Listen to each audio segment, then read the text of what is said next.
Hello नमस्कार everyone, स्वागत है आप सभी का। आप लोगों के जिससे मैंने प्रॉमिस किया था, बिना टाइम वेस्ट किए हम शुरू कर रहे हैं। देखिए इस वीडियो में करंट अफेयर्स और शुरू करते हैं। देखिए पहला प्रश्न है, ये मोस्ट इम्पोर्टेंट है, जितने भी करंट अफेयर्स के क्वेश्चन है। पीएम किसान AI चैट बॉक्स किसान ई मित्र को किसने लॉन्च किया है? तो ऑप्शन नंबर ए है पीयूष गोयल, बी है अनुराग ठाकुर, सी है स्मृति ईरानी और डी है कैलाश चौधरी। तो इसका ऑप्शन नंबर डी सही है। कैलाश चौधरी ने पीएम किसान AI चैट बॉक्स को लॉन्च किया है। अब नेक्स्ट क्वेश्चन हमारा है इसी में। देखिए भारतीय मूल की किस लेखिका के उपन्यास वेस्टर्न लेन को बुकर पुरस्कार 2023 के लिए शॉर्ट लिस्ट किया गया? ऑप्शन नंबर ए है स्वामीनाथन, बी है चेतना मारू, सी प्रीति बाथम या फिर डी कृतिका खेर। तो यह है ऑप्शन नंबर बी, चेतना मारू को शॉर्टलिस्टेड किया गया। अब देखिए अगला प्रश्न है, भारतीय क्रिकेट कंट्रोल बोर्ड ने किसे घरेलू और अंतर्राष्ट्रीय सीजन के लिए ऑफिशियल पार्टनर चुना है? ऑप्शन नंबर ए है एयरटेल इंडिया, बी है टाटा पावर, सी है टेक महिंद्रा या डी है SBI लाइफ। तो इसका ऑप्शन नंबर डी सही है। SBI लाइफ को अपना पार्टनर चुना है। अब हमारा प्रश्न है, आप लोग अपना स्कोर नहीं बताते हैं, स्कोर भी बताइएगा। अब हमारा प्रश्न है, अंतर्राष्ट्रीय शांति दिवस प्रतिवर्ष कब मनाया जाता है? ऑप्शन नंबर ए है 19 दिसंबर, बी है 20 दिसंबर, सी 21 सितंबर, सॉरी पहला ये बी जो है 20 सितंबर है, और डी है 22 सितंबर। ये हमारा ऑप्शन नंबर सी सही है। 21 सितंबर को अंतर्राष्ट्रीय शांति दिवस मनाया जाता है प्रतिवर्ष। अब देखिए हमारा प्रश्न है, राष्ट्रीय विज्ञान पुरस्कार को कितनी कैटेगरी में दिए जाने की घोषणा हुई है? ऑप्शन नंबर ए है 3, बी 4, सी 5 या फिर डी 6। तो इसका ऑप्शन नंबर बी सही है। कितनी कैटेगरी में दिए? राष्ट्रीय विज्ञान पुरस्कार को 4 कैटेगरी में दिए जाने की घोषणा की गई है।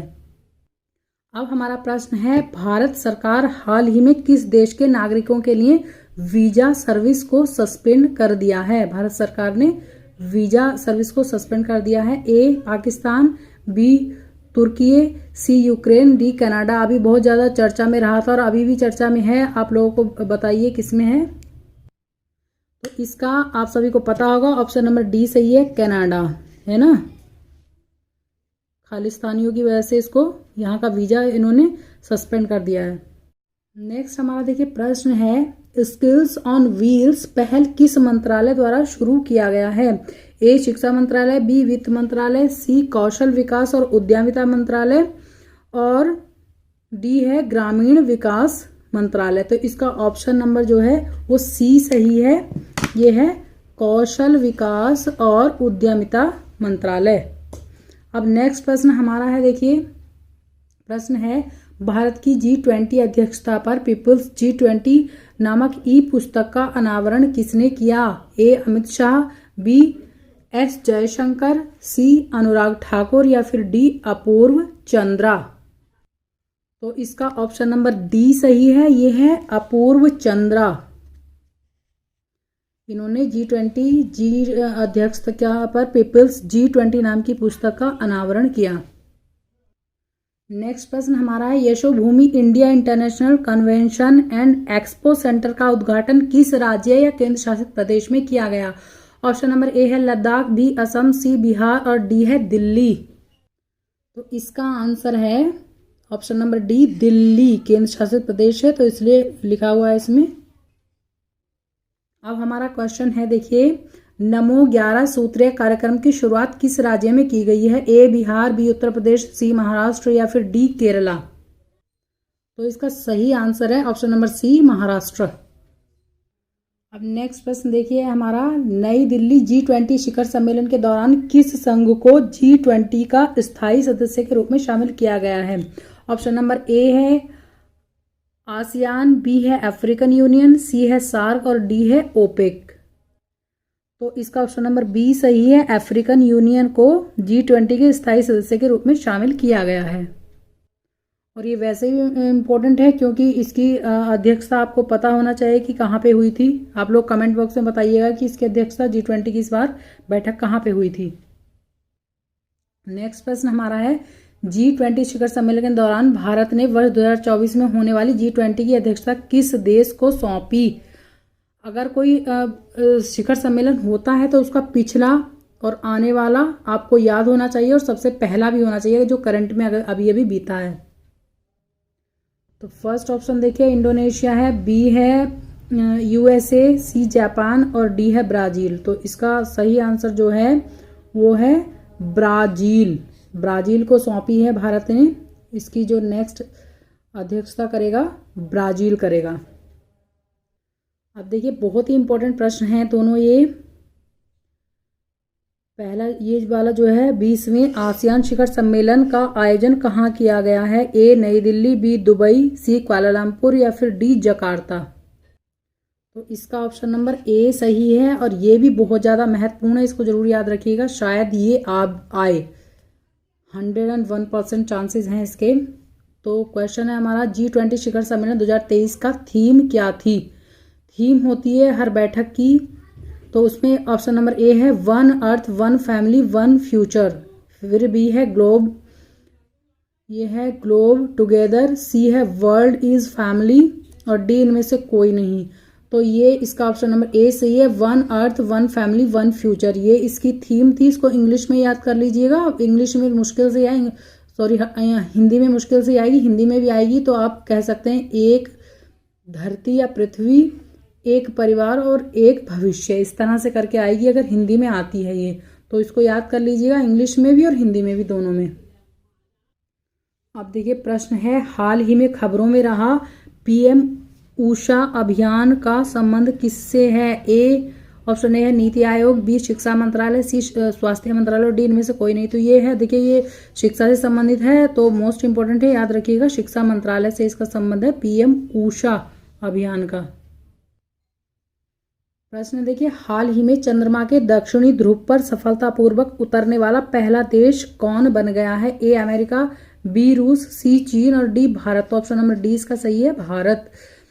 फिर नेक्स्ट प्रश्न है इंपॉर्टेंट, भारत निर्वाचन आयोग ने किसे नेशनल आइकन के रूप में चुना है। Option number A Virat Kohli, B Kapil Dev, C Sachin Tendulkar और डी है सौरव गांगुली। सभी इसमें क्रिकेटर्स दे दिए गए हैं आप लोगों को कंफ्यूज करने के लिए।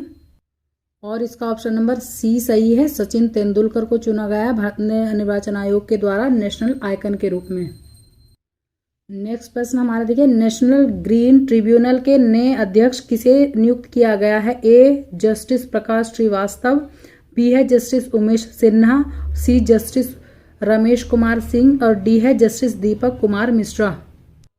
तो हमारा इसमें ऑप्शन नंबर ए सही है, जस्टिस प्रकाश श्रीवास्तव। मैं केवल इंपॉर्टेंट प्रश्न इसमें शामिल कर रही हूँ, फालतू के प्रश्न नहीं कर रही हूँ जिनके आने की प्रबल संभावना है। हाँ हमारा देखिए नेक्स्ट प्रश्न है, इसरो ने चंद्रयान 3 मिशन के साथ भेजे गए रोवर को क्या नाम दिया है। Option number A Vikram, B Gyanganga, C जिज्ञासा और डी प्रज्ञान। तो इसका आंसर है डी ऑप्शन सही है, प्रज्ञान नाम दिया है।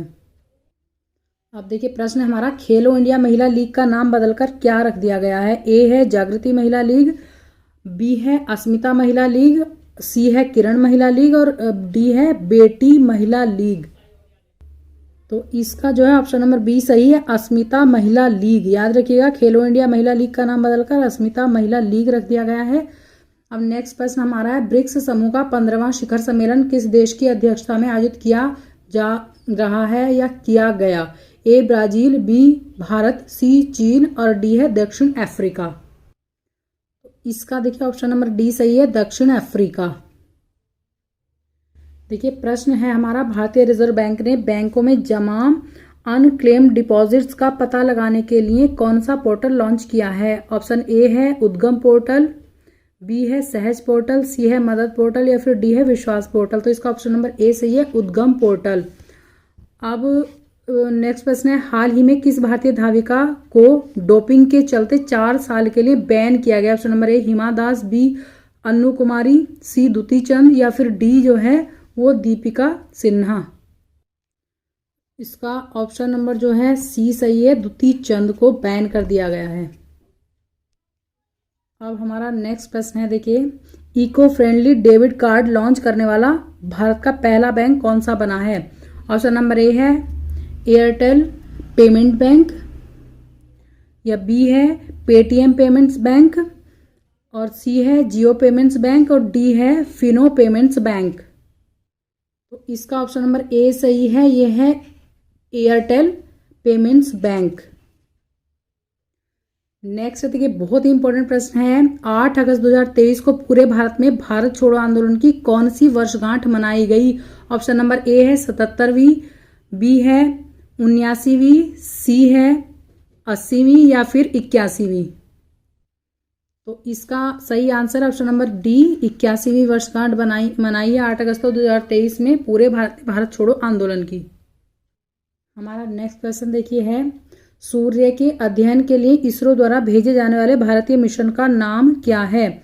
ए है आदित्य 1, बी सूर्य मिशन, सी आदित्य L1 या फिर डी भास्कर 1। तो हमारा इसका ऑप्शन नंबर सी सही है, आदित्य L1। सब मोस्ट इंपोर्टेंट हैं ये। नेक्स्ट क्वेश्चन हमारा है देखिए, एशियाई हॉकी चैंपियंस ट्रॉफी 2023 का टाइटल किस देश ने जीता? ऑप्शन नंबर ए है भारत, बी है मलेशिया, सी पाकिस्तान या फिर डी नेपाल। तो ये ऑब्वियसली भारत ने जीता है, इसको याद रखने की जरूरत है आपको। नेक्स्ट इंपॉर्टेंट क्वेश्चन है हमारा देखिए, केंद्र सरकार द्वारा बुनियादी शिक्षा को बढ़ावा देने के लिए कौन सा ऐप लॉन्च किया गया है? और ऑप्शन नंबर ए है पढ़ाई है, बी है उल्लास है, सी है लिखाई है या फिर डी है आनंद। तो ऑप्शन नंबर बी हमारा सही है, उल्लास, बुनियादी शिक्षा को बढ़ावा देने के लिए। अब ये क्वेश्चन हमारा नेक्स्ट है, वर्ष 2023 का लोकमान्य तिलक राष्ट्रीय पुरस्कार किसे दिया गया है? ए है ऋषि सुनक, बी नरेंद्र मोदी, सी व्लादिमीर पुतिन या फिर डी जो बाइडेन। तो ये नरेंद्र मोदी जी को दिया गया, ऑप्शन नंबर बी सही है। अब इतने प्रश्न आपके हुए हैं, आप लोग स्कोर करके बताइएगा कितने आपके सही हुए हैं। मैंने इसमें मोस्ट इंपोर्टेंट प्रश्न इंक्लूड किए हैं, फालतू की भीड़ नहीं की है। जरूरी नहीं है कि आप हजारों प्रश्न बताएं और उसमें से एक भी ना आए। मोस्ट इंपोर्टेंट प्रश्न है, तो आप लोग बताइए लगा के कि कितने आपके सही हुए हैं। और चैनल पे पहली बार आपने विजिट किया है तो वीडियो को लाइक करके चैनल को सब्सक्राइब जरूर कर लीजिएगा। मिलती हूँ नेक्स्ट वीडियो में, तब तक के लिए नमस्कार, अपना ध्यान रखिएगा और पढ़ाई बहुत अच्छे से करते रहिएगा। आपका दिन शुभ हो।